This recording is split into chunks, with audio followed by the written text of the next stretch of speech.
This is the X-Zone Broadcast Network, broadcasting worldwide on broadcast affiliates and satellite program providers, including CNN Broadcast Network, Sirius Satellite Network, Star Media, Good News Radio Network, Angel Broadcast Network, Wiki Broadcast Network, and WPBN TV. For more information on the X-Zone Broadcast Network, visit us at www.xzbn.net.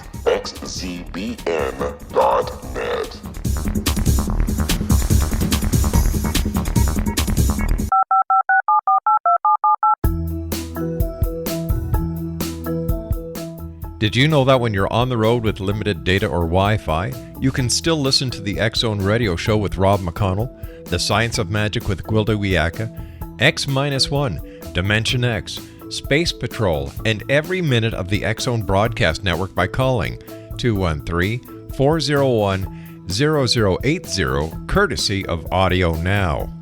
No smartphone, app, or internet needed. It saves your data plan, and it's free if you have unlimited minutes. Call 213-401-0080 to listen on any phone, anytime, anywhere. Remember, 213-401-0080 for the best of the paranormal, parapsychology, and sci-fi radio programming anywhere, 24/7, 365. And welcome back, everyone. This is the X-Zone. My name is Rob McConnell. And, I was talking to my guest this hour about this damn cold that seems to be going along. And I'll tell you something. It's rather annoying. And, people talk about government conspiracies and this, that, and the other thing. Why doesn't somebody look into the conspiracy of the big pharmaceuticals or the cough drop manufacturers about this darn cold that you just can't shake? Mind you, I found the best solution is gargling with Jack Daniels and just take a swig of it afterwards. It makes you feel better. I don't know if it works, but what the heck. Frank Joseph is my special guest this hour. And Frank Joseph has published more books about lost civilizations of Atlantis than any other writer in history. They have been translated into 15 foreign languages around the world. He was the editor-in-chief of Ancient American magazine for 14 years, from its inception in 1993, and is currently a feature writer for The Barnes Review and Atlantis Rising. His series of 4 internet broadcast interviews with Shirley MacLaine were among dozens of similar appearances featuring Frank Joseph in the U.S. and Japan, where he was inducted into... Frank, how do you pronounce that? Kyushu's Savant Society, a member of Chicago's Underwater Archaeological Society and the Oriental Institute of the University of Chicago. He is a veteran scuba diver with hundreds of subsurface dives from the Aegean Sea and Canary Islands to the Bahamas and Polynesia. He lives today with his wife Laura and Norwegian forest cat Sammy in the upper Mississippi River Valley of the United States. Joining me now is Frank Joseph. And Frank, welcome back to the X-Zone. Great having you with us again. Thank you very much, Rob. It's a real pleasure and an honor to be back here. So what have you been up to since you and I last chatted? Well, what has most concerned me, I suppose, is all of the talk about the 2012 prophecy that is looming ahead in just less than about 2 years now, almost 2 years from now. And I was particularly interested in that because I knew nothing about it, but I was like everybody else, I was interested, and I read a number of books about what is supposed to happen. And, of course, it involves the end of the Mayan calendar. The calendar is supposed to end, and the end of the calendar is associated with some kind of a global event, supposedly. And I found that all of these books that have been published and are being published about the 2012 prophecy, they're all worthwhile. They all have something to say. They're not as contradictory as they may seem. They just offer different points of view on what might happen. But I did find that these books lacked something.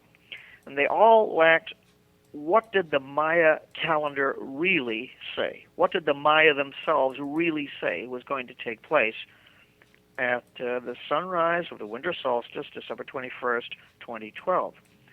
And so I spent some time trying to research what the Maya, in fact, really said about that. And I recalled my first trip to Mexico back in 1986. I went to Uxmal and Chichen Itza and a number of other Maya ceremonial centers, the ruins of these wonderful cities. And it was then that I was introduced to the Mayan calendar. That was the first time that I heard of it. This is before it was really popularly known, mostly in the beginning of the 1990s. And based on that information, I wanted to pose two questions in writing my book. It's called Atlantis in 2012.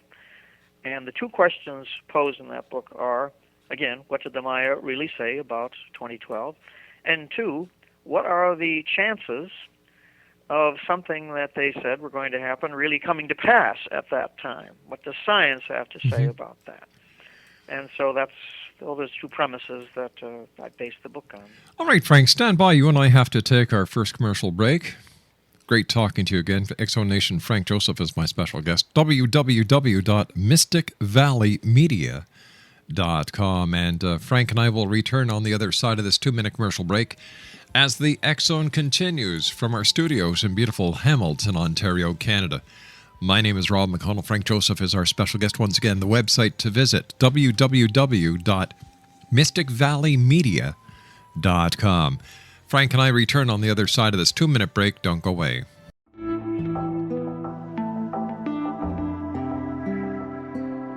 Take a step back in time and discover old Florida cuisine at Marsh Landing Restaurant in Fellsmere.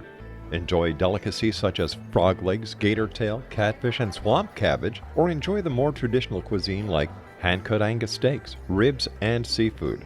Join us for breakfast with a southern flair featuring sweet potato pancakes, biscuits and gravy, and much more. Planning a party? Marsh Landing's private dining room can accommodate groups from 8 to 80 people. While you're visiting, enjoy the historic pictures, artifacts, and stories that line the walls. Marsh Landing is truly a unique experience. Marsh Landing Restaurant, 44 North Broadway in historic Fellsmere, or visit marshlandingrestaurant.com. Marsh Landing, old Florida cuisine at its best.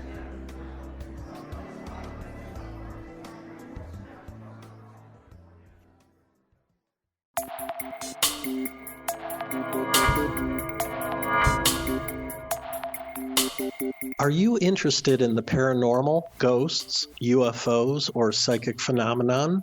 Join me, Tim Bartley, co-host of Talking to Spirits with Lightworkers Tim and Justina, coming mid-January 2017 to the XZBN. We will channel spirits live and talk to them, revealing all kinds of amazing information. Spiritual attachments will be found and removed on the show, and so much more.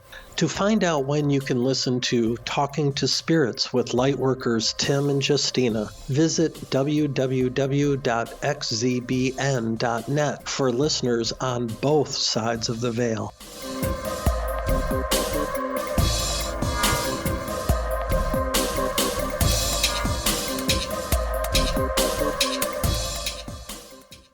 Exo Nation, a good friend of the X Zone, Frank Joseph, is our special guest at this hour.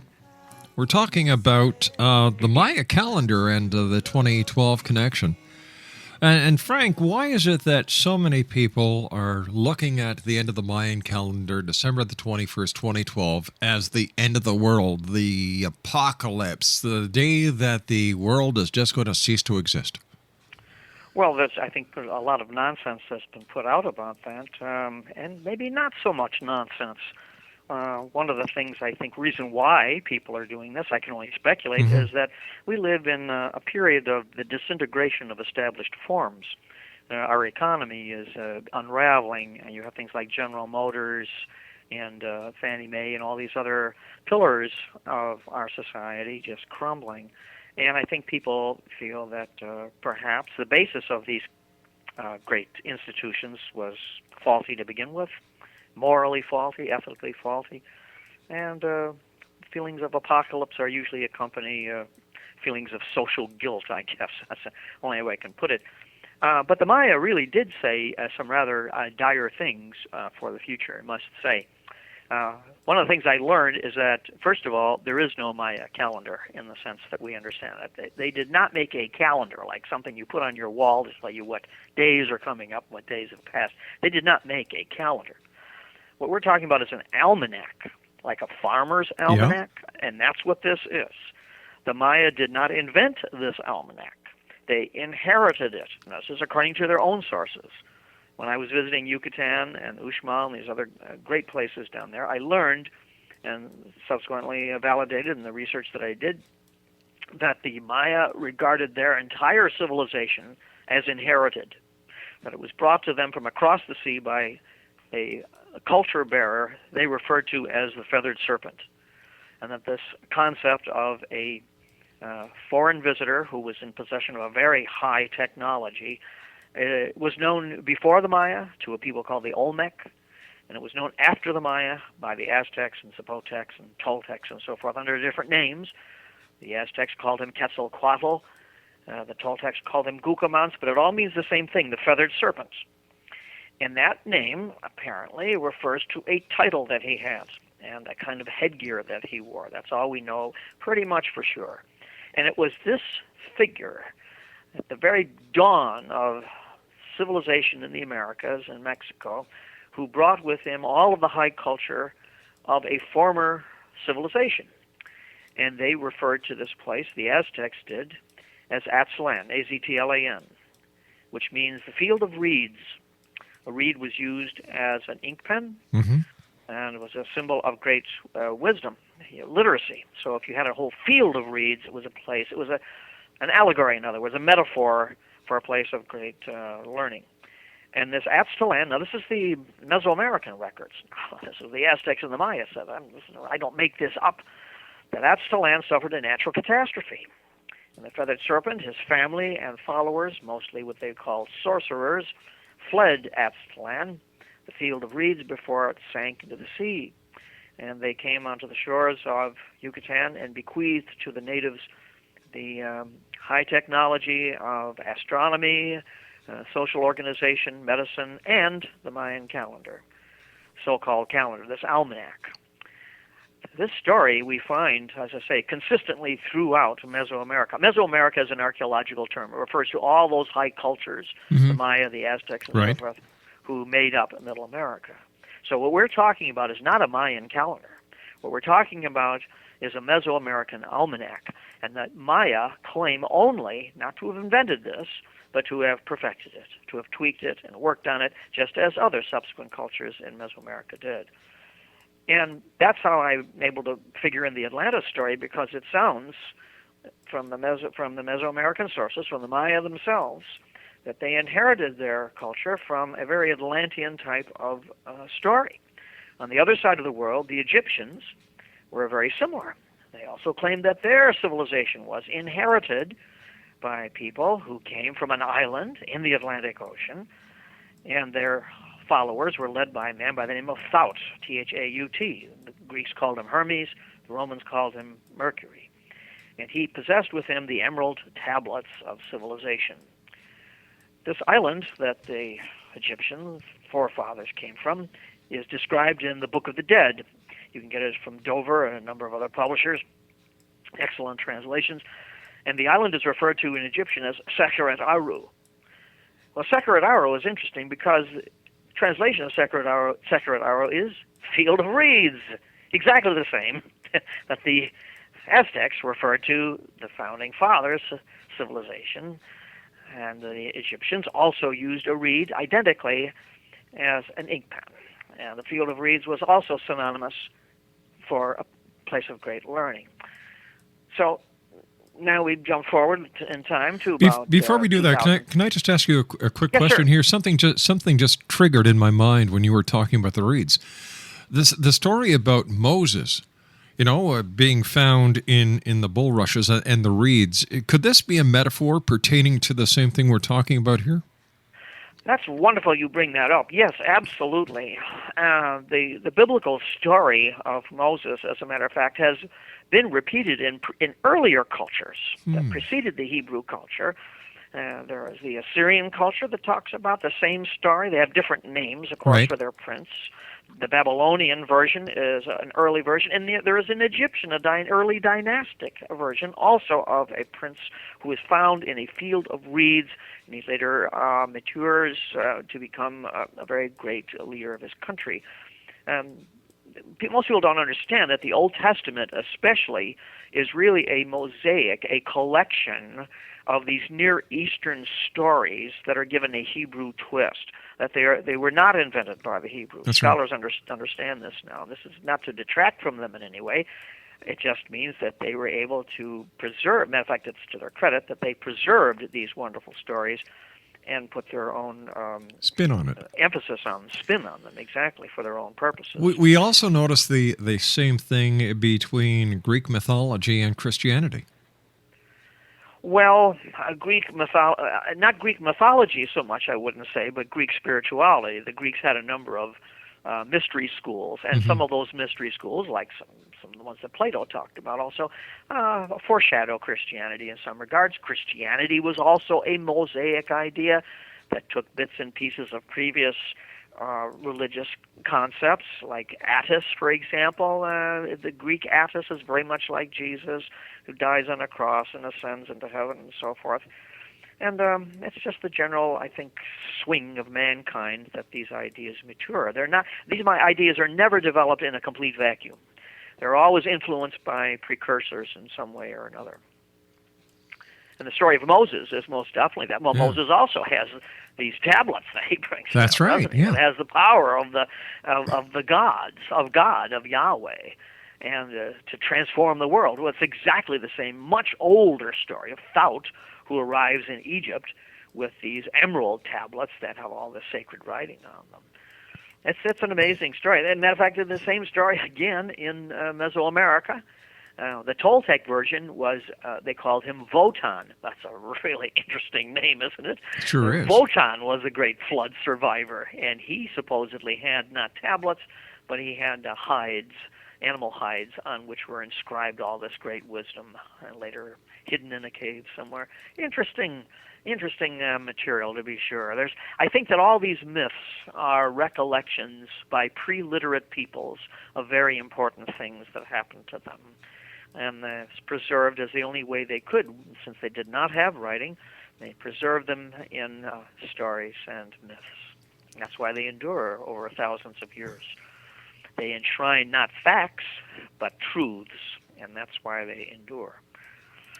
So, and anyway, as far as the Maya are concerned, the Maya, though, they developed this calendar that they had received, and the theme of my book is, and I hope to have shown a lot of information to this idea, that Atlantis was a real place. It achieved very high levels of culture, and it suffered a natural catastrophe. Some of its survivors arrived in the Valley of Mexico, on the shores of Mexico first, and they did, in fact, spark Mesoamerican civilization, and they invented this calendar or almanac, which the Maya subsequently developed and used in their own society. And the story of this almanac is based on 4 natural catastrophes, they said, 4 global catastrophes. And the most recent of these catastrophes they referred to as Tayasal, or the Great Flood, which brought Quetzalcoatl. And that 5,123 years after this flood, the Maya calendar was to end. The great cycles of nature were to end. This is what the Maya are saying now. This is not my interpretation or anybody's interpretation. And that it's amazing that they did pick this date of December 21st, 2012, our equivalent of 2012. It's amazing because we do know that something is going to happen on that day. I'll get to that later. Hopefully I have time for that. Sure we will. And the Maya said that what will happen on that day, as the sun rises on the 21st of December 2012, will be not only the end of their calendar, they just won't run out of time, but that Bolan Yokte and his 9 servants will descend on the world. We know that's what they say because a written inscription, so far the only known written inscription of what the Maya said would happen, has been found on the Mexican border in Chiapas at a very small Mayan shrine. And this inscription, which is mutilated, don't have it completely, but it does say that, was found, I guess, about 10 or 15 years ago. Well, who is Bol and Yokte, and what are his 9 servants? What's that? Why don't we talk about that on the other side of the news, Frank? Please stand by, buddy. Always great having Frank Joseph with us. Very interesting gentleman. Good friend of the X Zone. His website, mysticvalleymedia.com. And Frank and I will be back on the other side of this news break. Don't go away. This is the X Zone Broadcast Network, broadcasting worldwide on broadcast affiliates and satellite program providers, including CNN Broadcast Network, Sirius Satellite Network, Star Media, Good News Radio Network, Angel Broadcast Network, Wiki Broadcast Network, and WPBN TV. For more information on the X Zone Broadcast Network, visit us at www.xzbn.net.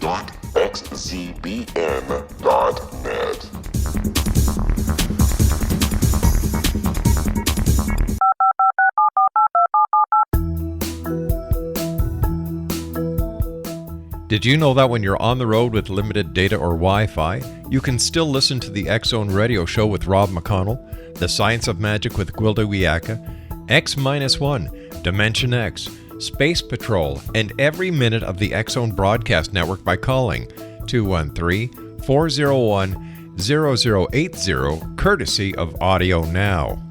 No smartphone, app, or internet needed. It saves your data plan and it's free if you have unlimited minutes. Call 213-401-0080 to listen on any phone, anytime, anywhere. Remember 213-401-0080 for the best of the paranormal, parapsychology, and sci-fi radio programming anywhere, 24/7, 365. Frank Joseph is our special guest, X Zone Nation, www.mysticvalleymedia.com. And Frank, always great having you with us. Thank you very much for joining us tonight here on the X Zone. My pleasure. Frank, before we went to the commercial break, we were talking about the Maya, the Mayan calendar, or should we call it the Mayan almanac? And they're saying that someone is going to be returning on December the 21st, 2012, and I was wondering if you could give us more details into that. Right. The figure that they're talking about is Bol and Yokte and his 9 servants. Well, Bol and Yokte is the Mayan god of hell. He is their Satan, who's rarely seen. He's the epitome of destruction, the worst thing that can possibly happen, and his 9 servants represent the 9 levels of hell. They say that this is going to happen. There's going to be trouble with the sun. He's going to come out of the sun, a black area of the sun, and he's going to end time. Everything will be totally destroyed, wiped out. It will be the end of everything. This is what the Maya are saying. It's as dire as one could possibly imagine. The Maya never said this about anything else. They said that their calendar would not resume afterwards because there'll be nothing left. It'll be a final total destruction of mankind. They referred to this period, they gave it a name actually, Nahui Olan, or for Olin, or for Earth. This is the name of the end of our, what they call a sun. It's a period of time, lasts 5,123 years. We are now in the 5th sun, called Nahui Olan. Well, that sounds pretty terrible. Sure does. However, the Maya said that this is not inevitable, that it will definitely happen. They never talked about the destruction of the world or of the earth. They talked about the destruction of mankind, and really rough time with Bol and Yokte. Bol and Yokte is a metaphor. It's a poetic way of saying that we're going to be toast. However, the Maya said that it can be avoided if human beings return to the natural law. They said that these periods of destruction that the earth goes through are caused by human beings when they get out of sync with the law of God, and that the law of God, or the will of God, is expressed in natural law. And that when human beings stray from natural law, the natural law snaps back and brings human beings to the brink of extinction. This time, though, there will be no brink. There will be no second chance is the end. However, the Maya said that if human beings as a whole, this doesn't mean every one of us, but they did say that if society begins to ameliorate itself, then this catastrophe can be avoided, because they said that the previous catastrophes were caused by human beings becoming self-indulgent and so forth. So that's what the Maya really said. That's not some take on it. It sounds pretty bad. They said, number one, there'd be trouble with the sun, and that Bolon-Yokte is a kind of solar demon. Now, what's interesting now, I wanted to find out, beyond this generalization, well, what do scientists say? What do scholars say about something happening in 2012? And I did find out an incredible thing. And this is not my discovery at all. It belongs to a fellow by the name of John Major Jenkins, who's done superb work. In fact, we had John on last week. Oh, he's a brilliant He man. is. He's a brilliant creature. And the only thing I disagree with him on, his science is fabulous. There's no way I could even begin to debate him on his science. His math is superb. But his interpretation of the Maya, what they really said about that, I disagree with him on that. I just go on what the sources say. Of course. And he is able to show that on the sunrise of the winter solstice, December 21st, 2012, an event will take place, which takes place, astronomers tell us, every 26,000 years, or perhaps never again will happen, and never has happened. And that is where the solar ecliptic and the galactic ecliptic form a cross in the sky. Now, what does that mean? The solar ecliptic is the path of the sun across the sky as seen from the Earth. The galactic ecliptic is the plane of our galaxy as seen also from the Earth. And it's a kind of an illusion. It doesn't mean anything in itself. The interesting thing is that this cross, when it appears, will form in its crosshairs, as it were, something known as the dark rift. And the dark rift is this area associated with the center of our galaxy. It's made up of, well, we don't know what it's made up of. Astronomers believe it's some kind of dark matter.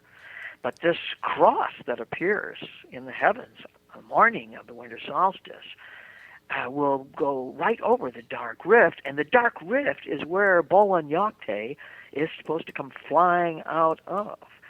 Now, for the Maya, or the Atlanteans, or whoever, but at least the Maya anyway, to have predicted from the perspective of over 2,000 years ago an astronomical event that will take place on that day is absolutely astounding. How they could have predicted something that takes place only every 26,000 years, or maybe never takes place except this one time, is absolutely mind-boggling. Do you have any idea whatsoever how they did it? It is only open to the wildest speculation. There is no way they could have observed the heavens over the course of 26,000 years to have determined this. The only way I can suggest, I might be completely wrong, is that they were remote viewers who were able to extend their consciousness not only over space but over time. And they applied remote viewing. For our listeners who are not familiar with this term, remote viewing is the ability to, through meditation and through guided meditation, to transform your consciousness so much that you can go beyond space and time, that you can see things, as it were, in the mind's eye, which physically you could not see. Now, this is not New Age craziness. The U.S. government has spent literally millions of dollars on remote viewing. There was a Stargate project, which began, I believe, in the 1970s, if I'm not wrong, that extended all the way up into the end of the 20th century and supposedly is still going on. And, of course, Russell Targ, who's been on the show, was part of that project. And, you know, he was one of the founders of remote viewing. Quick question for you. Once again, you've triggered something. The cross. in the sky on December the 21st, 2012, is there a connection between that cross and the symbolism of the crucifix in Christianity? Well, it's interesting, isn't it? That It sure is. Christ died, in order to fulfill his mission and to transform the world. As well as to fulfill the prophecy.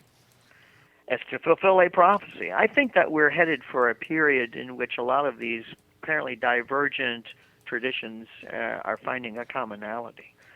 But in any case, we do know for sure that this event, the cross of the galactic and the solar ecliptic, will in fact form a cross in the sky over the dark rift. I mean, that in itself is amazing. Now, what will that mean in itself? Nothing. It's only an illusion, as it were. Nonetheless, it's a highly significant illusion. So then I began to look further and to see, well, can we expect any dire consequences of what we're told will happen? Like some of the books about 2012 are saying that there'll be an asteroid collision with the Earth, or that the sun will have a great solar flare that will incinerate the Earth and so on, blah, blah, blah, or the AIDS epidemic is going to wipe us all out. I looked into all these things. I found that although the Earth is in a kind of a shooting gallery, to be sure, as regarding meteoritic material and asteroids and so on, there's nothing really expected. There's no indication that the sun is going to have a great solar flare and incinerate us. There's no indication that we're going to have an asteroid collision or a meteorite collision. Could happen, but unlikely. The AIDS epidemic, who can say, but it's got a long way to go before it wipes us all out after 2012. Other books, of course, insist that 2012 represents the exact opposite, that there'll be the new golden age, that there'll be peace and love and harmony everywhere, and that we can look forward to a positive transformation of the world. Well, the way things are going right now, we better get our act together pretty quickly. I don't really see a golden age looming in the next 24 months or so. And besides, the Maya did not speak about a golden age at all. The exact opposite, the worst possible dark age, leaving only the possibility that if humans did get themselves together in time, they could avoid it. That's what the Maya said. I did, however, find a number of possibilities. We don't have time to enumerate all of them. They're enumerated in my book, however. But of all of the possibilities, real possibilities for trouble with the sun in 2012 is something known as a Carrington event. The Carrington event, for our listeners unfamiliar with this, goes back to the year 1859. At that time, the telegraph was only 15 years old, and the only places in the world where there were telegraphs were in Canada, United States, and Western Europe. On September 1st, 1859, all of the telegraph wires across North America and Europe burned up. They caught fire. They were incinerated, fried, for no reason whatsoever. Just went down. Nobody was badly hurt. There were a few people that were burned, not too seriously, and the wires were eventually repaired. But what on earth could have possibly happened? So the U.S. government commissioned leading scientists of the day to investigate the problem, because it's a very serious problem, of course, and to find out what had happened. Well, by the time they got to work on this, the U.S. Civil War broke out, and so people's attention was elsewhere. One of the scientists that worked on this problem was the name of Richard Carrington. He's a very brilliant creature. We don't know anything about him today. We're more familiar in our society with the likes of Tiger Woods and so forth. That's more important to us, apparently, than people like Richard Carrington. But Richard Carrington, nonetheless, determined that a major solar event was responsible for interfacing with the magnetosphere of our planet and then interfaced with the telegraph systems and overloaded them and shorted them out. He was 100% correct. It was an amazing deduction for somebody in the middle of the 19th century to figure out. And he determined it, first of all, by observation of the northern lights. The evening before this event took place in 1859 was the largest known display of the northern lights. They were seen incredibly brilliantly as far south as Cuba, which was very unusual. And he deduced that the appearance of the northern lights, the aurora borealis, with such intensity, had a definite relationship to what had happened. It wasn't until the very beginning of the 20th century, where science had advanced a little further, where they determined that Richard Carrington was absolutely right. They understood a lot more about the magnetic qualities of the sun and the magnetic qualities of the aurora borealis. The aurora borealis is like the cathode ray tube in your television set. When you turn it on, it's where electromagnetic ions are stimulated and form a light in a picture. Frank, stand by. You and I have got to take our final break for this hour. Okay. X-Zone Nation, Frank Joseph is our special guest, www.mysticvalleymedia.com, and we'll be back on the other side, wrapping up tonight here on the X-Zone with yours truly, Rob McConnell. Once again, for more information on Frank Joseph, visit mysticvalleymedia.com. We'll be back on the other side of this break. Don't go away. 18 Sergeant Central. 19 Sergeant check. Officers on the scene. Hi, I'm Larry Lawson, host of Paranormal Stakeout. With over 36 years in law enforcement, I have learned a few things. The most important is the proper gathering and preservation of evidence is vital to putting the bad guy behind bars. It's no different in the world of paranormal investigation. Whether it's the search for the afterlife, cryptozoology, UFOs, and extraterrestrials, how we gather the evidence, preserve that evidence, and present it to a jury of our peers will make the ultimate difference in proving the existence of worlds and entities that are beyond our imagination. Join me, Larry Lawson, every week on Paranormal Stakeout when, along with my guests, we'll take a journey to prove with indisputable evidence what man has struggled to believe for centuries. Go to xzbn.net for the broadcast schedule and check me out at paranormalstakeout.com.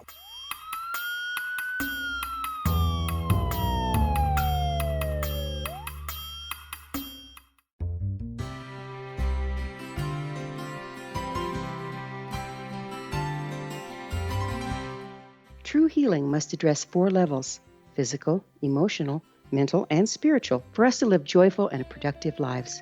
We tend to treat 3 of the 4, leaving the spiritual languishing. If you're tired of the same dysfunctional patterns cropping up in your life, Soul Balancing is for you. Trixie Phelps, owner and founder of Soul Balancing, is a naturally gifted energy healer trained in numerous esoteric forms, including shamanism. Trixie has created a powerful modality that safely and effectively clears your energetic field. A soul balancing session can remove interference, heal trauma, and restore your hope. Contact Trixie for a life-changing long-distance session today, www.soulbalancing.world.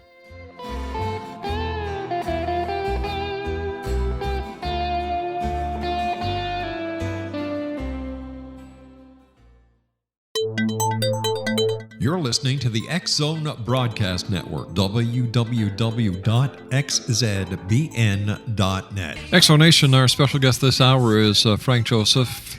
His website is www.mysticvalleymedia.com. The name of his new book is Atlantis and 2012. Time's going by very fast, Frank. As always, great having you with us. How would you like to conclude this hour?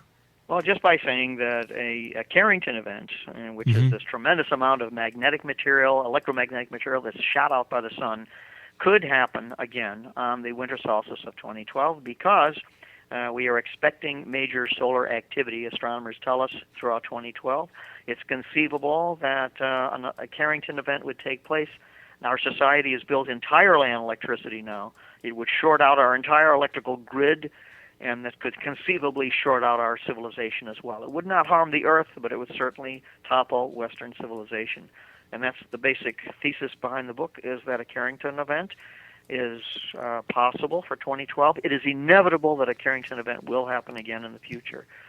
And it might, if it does happen on 2012, then the Maya apparently were proved right after all. All right, let me play the devil's advocate here. What happens if nothing happens December 21st, 2012, and life continues as it does today? 2 things I interpret that as. One, that humanity has been, as a whole, able to pull itself together somehow, according to what the Maya would say. That's what the Maya would say. If nothing happens at all, that means that humanity, its better parts, are beginning to triumph. There's beginning an awakenment going on. This doesn't mean all of us or even most of us, but this is a general trend in that direction. Or I believe, quite honestly, personally, that 2012 marks a delineation of some kind. I do believe that we are going to see some kind of change or fundamental shift that's going to take place after that time. I don't believe it's possible. Well, it is possible, but unlikely that something will happen on that particular day. It might, but I think that in the future we're going to look back on 2012 as a kind of delineation, as a mark in the sand of some kind. If the Maya are right, the question is going to be, how did they know? How do we answer that? That is the amazing thing. I only postulate that they were able to, they reached a very high level of remote viewing, which we are now only able to begin to understand, and that I think that they were able to project their consciousness beyond space and time. It's conceivable. I don't know that for a fact, but I think that they were capable of such a thing because we are now capable of it. As I said, Frank, it's always great having you on the show. Congratulations on another great book, and I look forward to the next time. Please, let's make it a lot sooner than it has been in the past when you rejoin me here in the X Zone. Absolutely, Rob. We'll definitely do it again a lot sooner. It'll be a lot of fun. It Frank, always is. Frank, take care of yourself, my good friend, and once again, congratulations, and keep up the great work. Thank you very much, Rob, and you too. You keep up the great work. Thanks, Great partner. work on the radio. Thank you. X Zone Nation, Frank Joseph has been my guest this hour. He's the author of Atlantis and 2012. His website is www.mysticvalleymedia.com. That's www.mysticvalleymedia.com. Well, that's it for tonight, everyone. I'd like to take this opportunity of thanking you, the members of the X Zone Nation, for allowing us to be part of your day or night, no matter where you are in this great big world of ours. And you know what? It's that time of the year, so if you can dig into your pockets and help the people at your local shelter, your food bank, or your neighbors, please do. Whether, people need clothing, people need food. If we could only take this Christmas spirit and carry it on throughout the year, what a great world this would be, and I believe in us, X Zone Nation. So until tomorrow night, always remember to keep your eyes to the sky and your heart to the light. Good night now.